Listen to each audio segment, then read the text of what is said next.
২০২৪ সালে ছাত্র জনতার যে বিজয় তা যে কোনো মূল্যে ধরে রাখতে হবে। দলাদলির কারণে যদি এই অর্জন বিনষ্ট হয় তাহলে পলাতক শেখ হাসিনার দোসররা আবার নতুন করে ষড়যন্ত্রের সুযোগ পাবে, এমন মন্তব্য করেছেন বৈষম্য বিরোধী ছাত্র আন্দোলনের সমন্বয়ক সার্জিস আলম।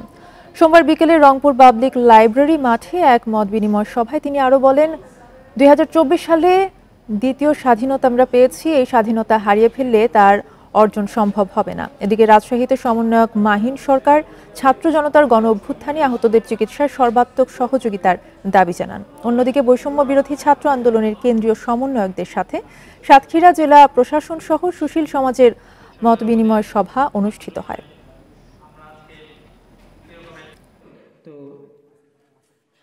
ফ্যাসিস্টদের দোসরদেরকে প্রতিহত করার জন্য যতদিন না এই বাংলাদেশে একটি সুষ্ঠু নির্বাচনের মাধ্যমে জনগণের সরকার আসছে, ততদিন পর্যন্ত সকল রাজনৈতিক দলকে ঐক্যবদ্ধভাবে ফ্যাসিস্টের সকল দোসরকে প্রতিহত করতে হবে।